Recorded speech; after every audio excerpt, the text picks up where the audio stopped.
창세기 45장 16절부터 28절입니다. 창세기 45장 16절. 요셉의 형들이 왔다는 소문이 바로의 궁에 들림에 바로와 그의 신하들이 기뻐하고 바로는 요셉에게 이르되 내 형들에게 명령하기를 너희는 이렇게 하여 너희 양식을 싣고 가서 가나안 땅에 이르거든 너희 아버지와 너희 가족을 이끌고 내게로 오라. 내가 너희에게 애굽의 좋은 땅을 주리니 너희가 나라의 기름진 것을 먹으리라.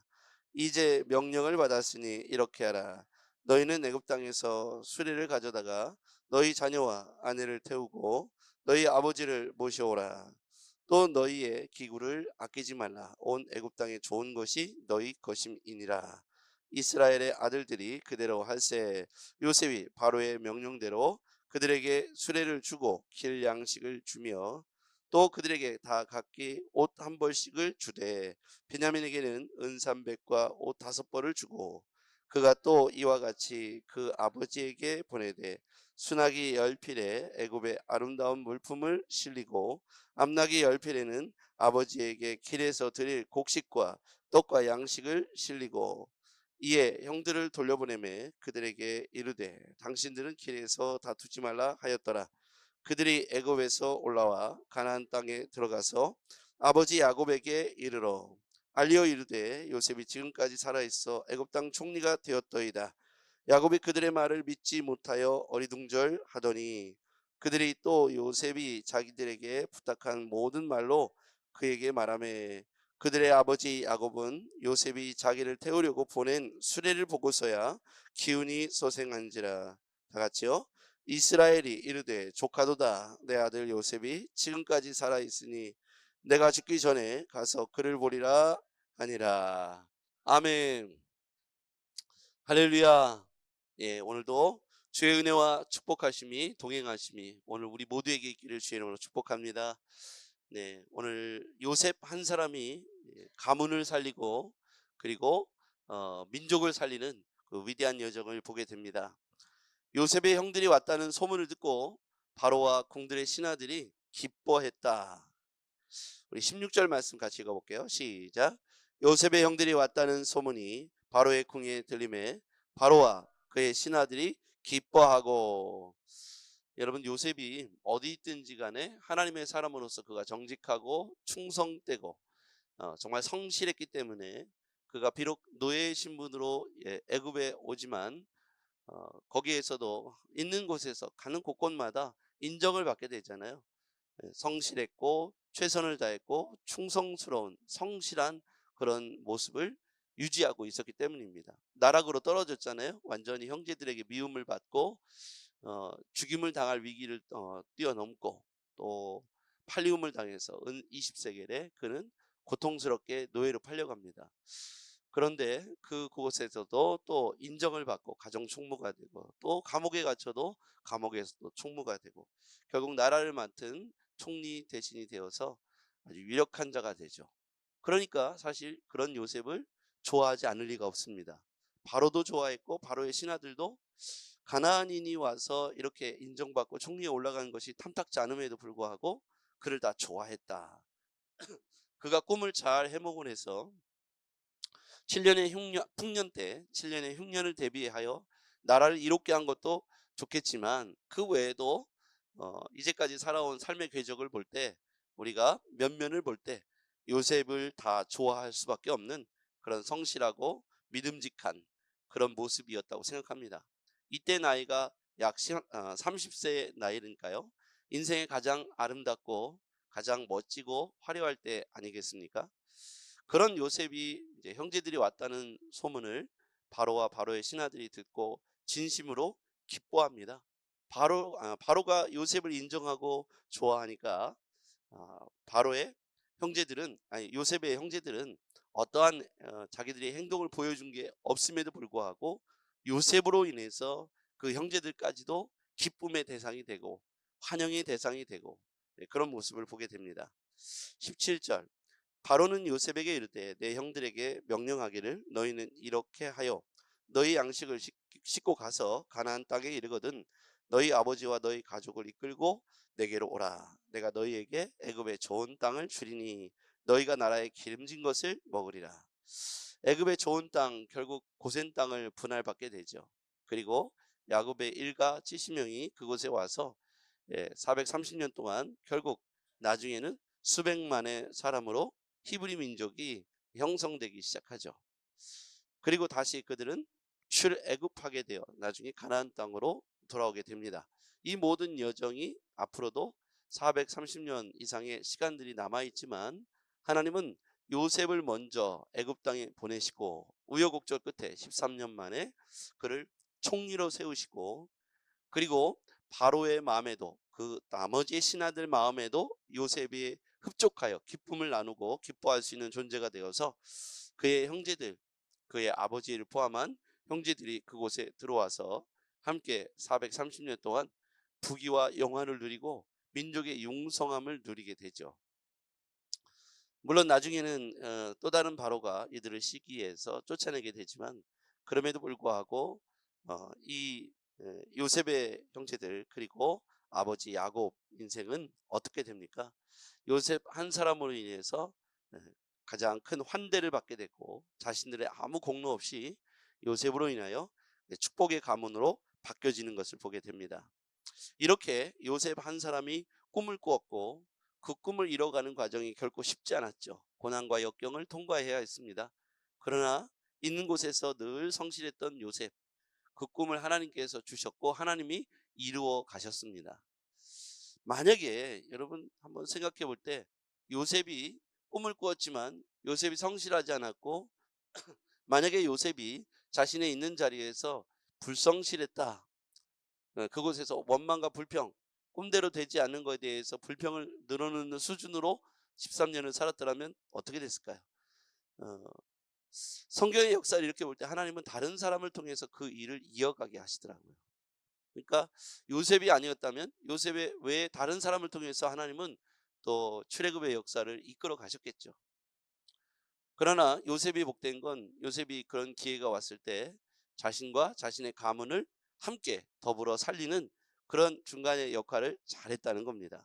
그래서 우리가 먼저 여러분들이 가문 가운데 불림을 받은 사람일 수도 있습니다. 여러분이나 제가 어떻게 보면 1세대가 되거나 혹은 2세대가 되어서 하나님 앞에 부르심을 받아 여러분의 가문의 대표로 요셉과 같이 하나님 앞에 살아가는 오늘일 수도 있겠습니다. 우리가 마음속에 두어야 될 것은 내가 우리 집안의 요셉이 되어야겠다. 나로 인해서 우리 아버지가 살고 우리 형제들이 살고. 아버지는 어떤 인생이었어요?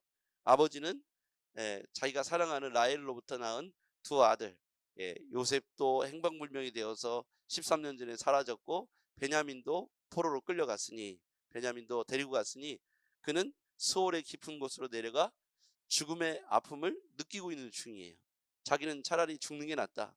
이 아이까지 보내면 내가 어떻게 살겠느냐. 이렇게 말하는 장면을 보면 지금 야곱은 집에서 기다리면서 스올의 깊은 곳에 빠져 있는 거예요. 그 느낌이 여러분 어떨까요?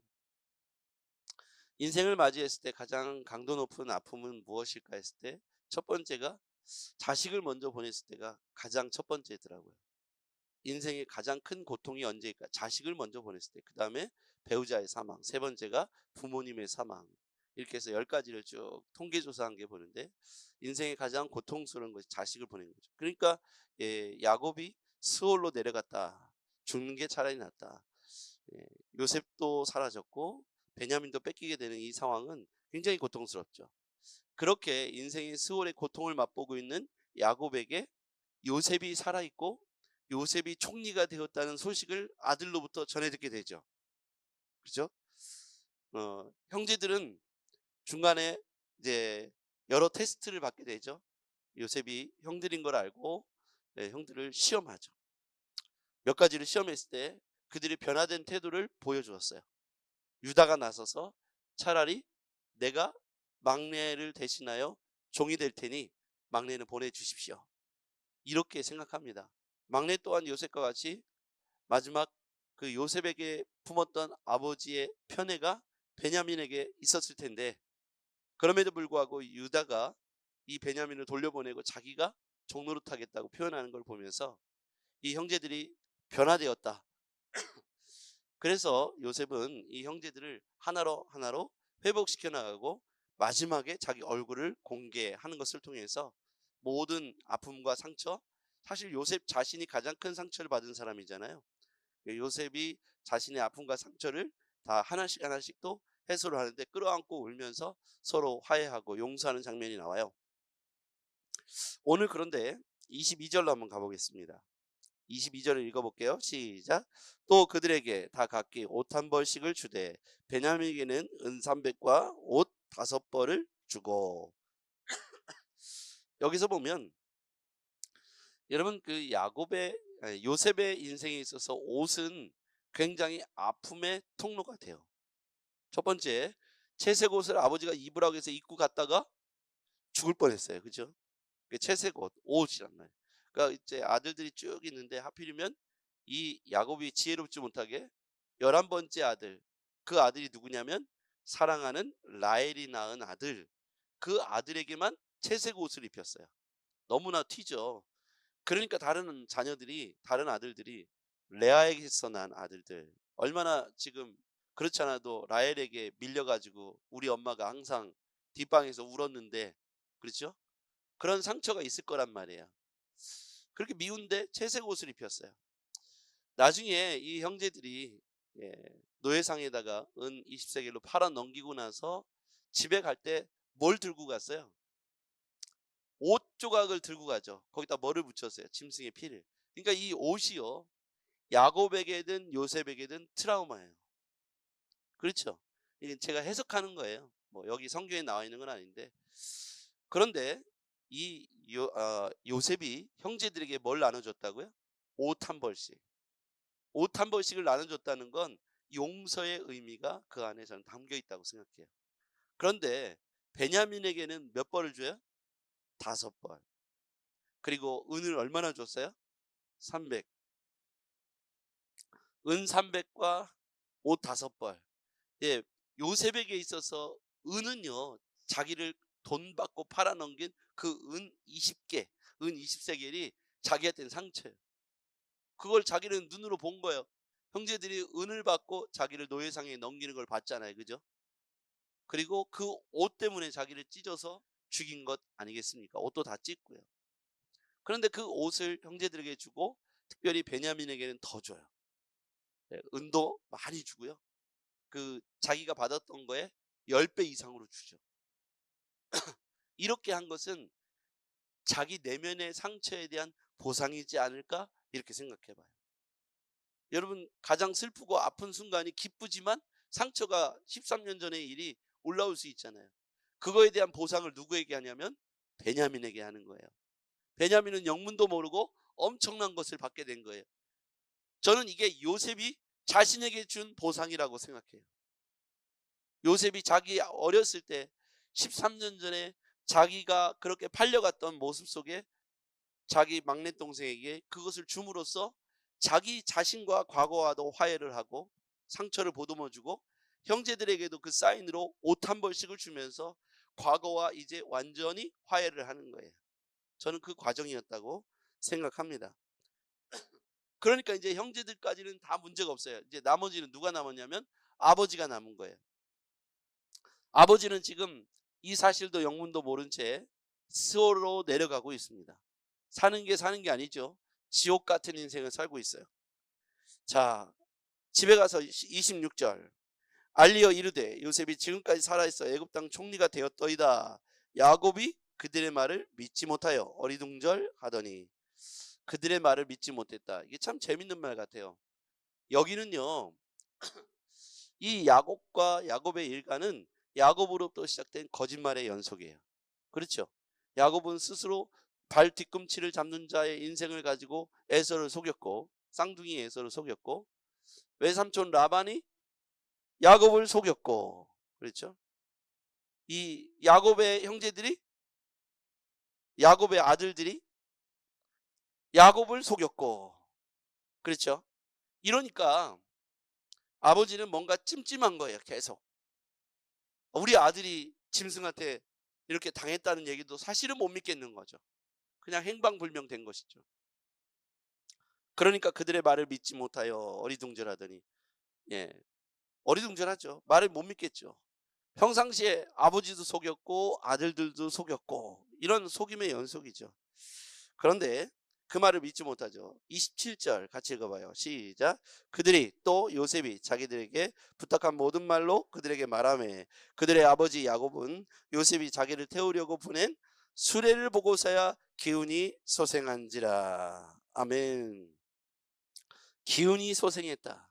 지금 아들 요셉이 살아있다는 소식은 수월에서 천국으로 그를 다시 이끌어주는 매개체가 됩니다. 기운이 소생했다. 죽었다가 살아났다.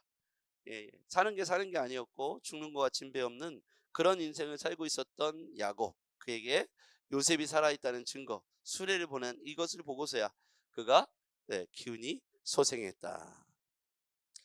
여러분, 요셉 한 사람의 성실함과 충성됨, 그 꿈을 쫓아가는 삶을 통해서 야곱의 일가와 그리고 하나님의 계획이 선하게 이끌림 바 되는 그런 모습을 우리가 보고 있습니다. 13년전의 사건은 이벤트였지만 그 이벤트를 받아들이는 사람들의 속마음은 각각 달랐어요. 형제들은 시기 질투, 또 아버지는 그 말을 마음에 두었지만 14년 동안 이루어진 일은 요셉은 행방불명 그렇게 되었고, 야곱의 입장에서는 행방불명된 아들을 괴로워하면서 베냐민을 감싸 안고 있었는데 베냐민마저 애굽에서 총리가 끌고 오라고 하니 수월의 깊은 골짜기로 내려가 죽노니만 못하다, 이런 고통을 받았는데요.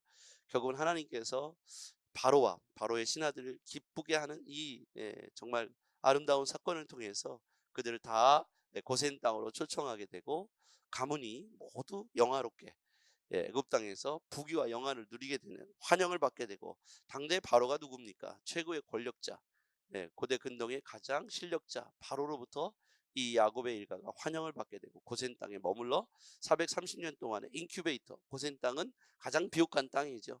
그곳에서 출애굽을 준비하는 영광을 맛보게 됩니다. 이 모든 것에 있어서 중심의 핵심은 요셉이 그 꿈을 쫓아갔고 그 꿈을 이루어갈 만한 사람으로 하나님을 실망시키지 않고 성실했다는 사실입니다.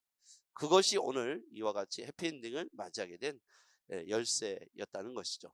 여러분과 제가 꿈을 얻고 비전과 소망을, 기도 가운데 열망을 가졌다면, 비전을 가졌다면 그에 합당한 성실한 삶으로 오늘 당장 그 꿈이 이루어지지 않고 고난의 직면에도 요셉과 같이 성실함과 충성됨으로 그 꿈 안에서 비전을 이뤄가기를 주의 이름으로 축복합니다. 기도하겠습니다. 전능하신 아버지 하나님, 감사합니다. 오늘 요셉 한 사람을 위해서 바로와 바로의 신하들로부터 큰 환대를 받게 된 야곱의 일가의 이야기를 보았습니다. 하나님, 우리에게도 이와 같이 오늘 성실하게 살 수 있는 믿음의 삶이 되게 하여 주시옵소서. 예수님의 이름으로 기도했습니다. 아멘.